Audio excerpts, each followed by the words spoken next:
Today I'm joined by Emily Bennett from Collier Family Law, and today we're going to discuss one of the biggest financial decisions most Australians will ever make, and that's buying a property, and what can happen if a relationship breaks down. So I was chatting with the property valuer at a property last week, and they told me that a large proportion of their work is actually involving mostly divorce valuations and capital gains tax valuations since the budget. So whether you're buying your first home together, already own investment properties, are in a de facto relationship, married, or thinking about separation, today's discussion is designed to answer some of the most common questions. So, some quick facts about marriage and divorce. Approximately 120,000 marriages were registered in Australia in 2024, and about 47,000 divorces in the same year were granted. Around 30% of Australian marriages are expected to end in divorce over time, not the commonly quoted 50%, and around 23.5% of Australian couples now live in a de facto relationship. So family law generally treats marriage and eligible de facto couples the same when dividing property. There are no official statistics on how many de facto relationships separate because unlike marriages, they don't require a formal divorce.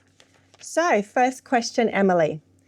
What is a de facto relationship?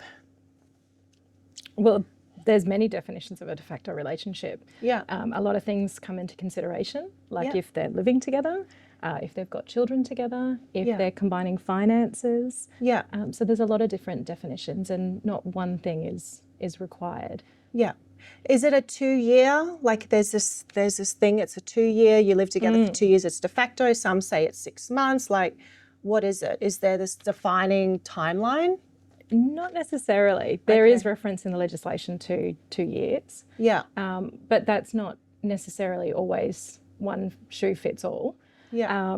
There is considerations to having children together, if you're combining finances, if you've started living together, all those things come into play as well. So it doesn't necessarily need to be 2 years, but there is reference to it in the legislation. All right, so the next question, what is the biggest misconception about de facto relationships?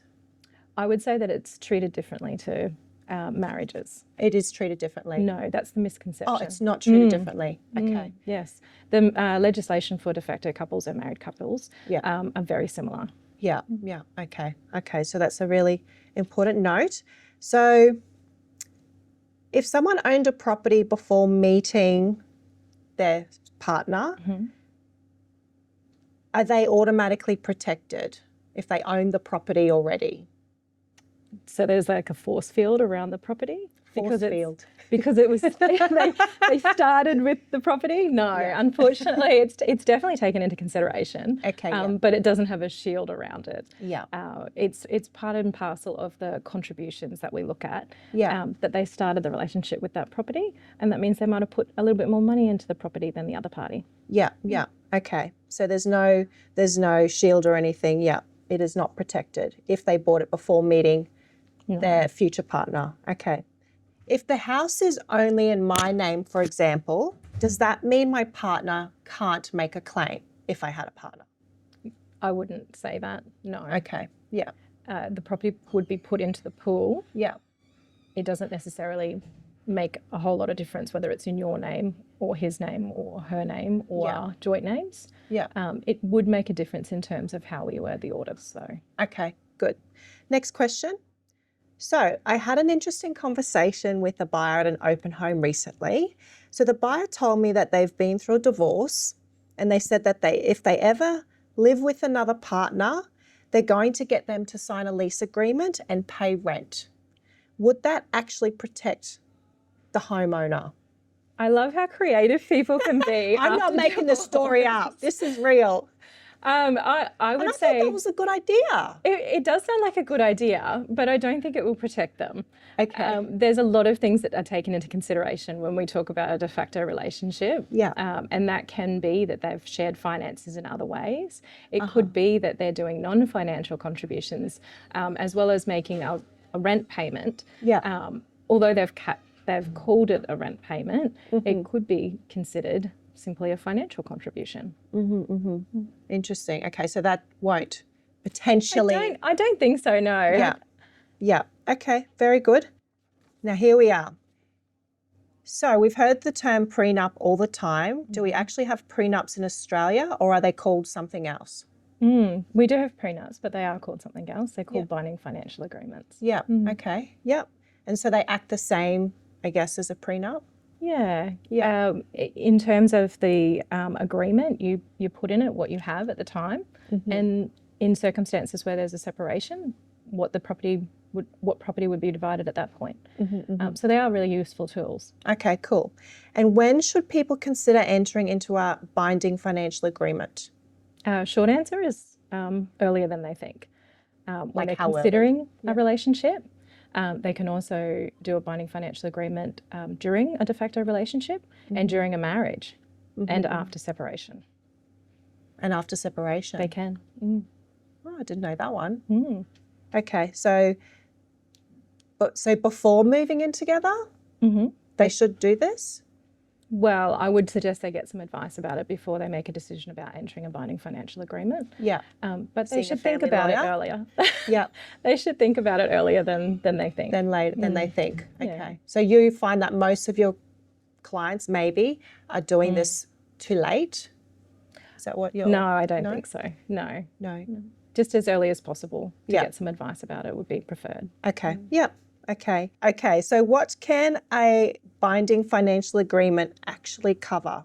It can cover a lot of things. Yep. It can cover superannuation divisions. It can cover debts. It can cover transfers. It can cover a lot of things.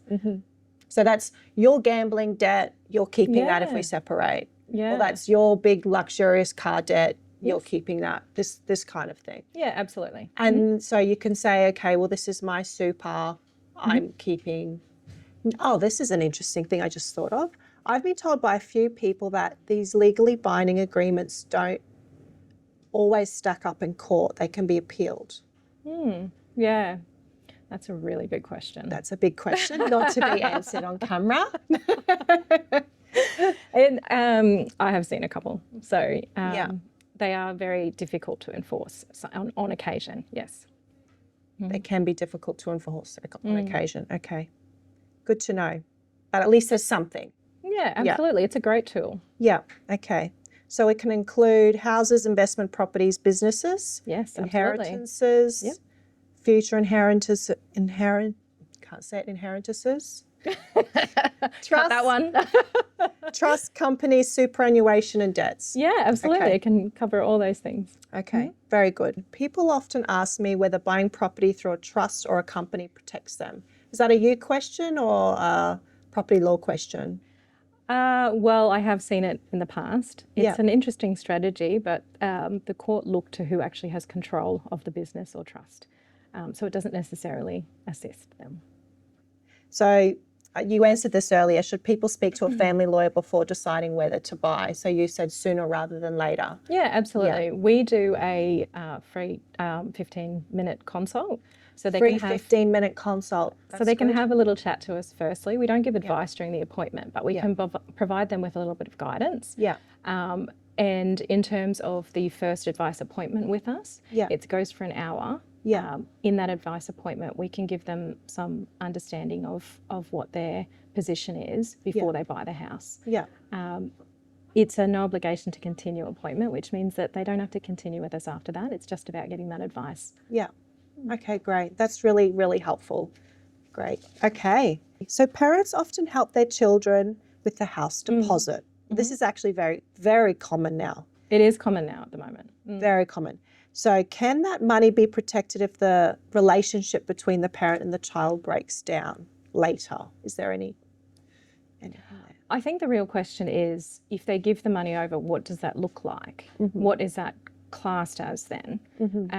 And most of the time, a parent will say it's a loan, but ultimately they're this unique creature that doesn't require payment. And the court recognises that unique relationship. Yeah. So unfortunately, although they say it's a loan, it'll likely be deemed a gift. Yeah, understand. Yeah. Okay. Next one. What if one partner contributes significantly more towards purchasing the home or mortgage repayments? Can they protect that contribution?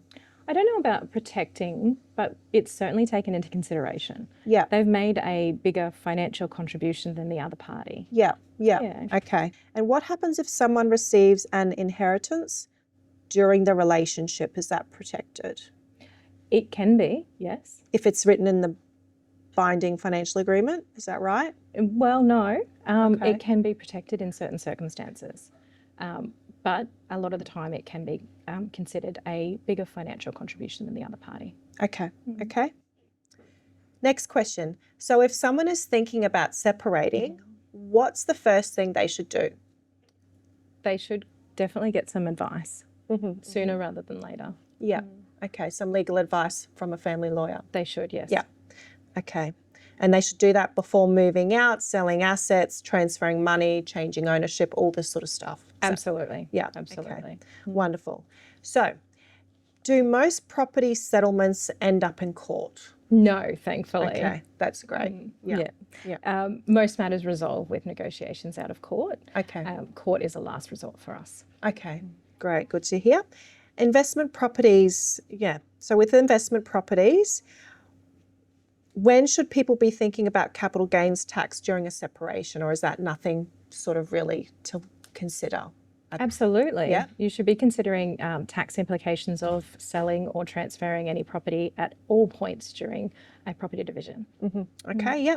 So finally, what's the biggest myth about divorce and de facto relationships that you would like to bust today? I would say that there's a simple, easy formula to working out how to buy the property. It's not always the case. Okay, beautiful, lovely. Look, Emily, thank you so much for today. You've been fabulous and really learned a lot, and I hope that's been helpful and informative. If you need some advice, some family law advice, or just want to have a chat, free 15 minutes with Emily Bennett from Collier Family Law. Thank you so much. Thank you.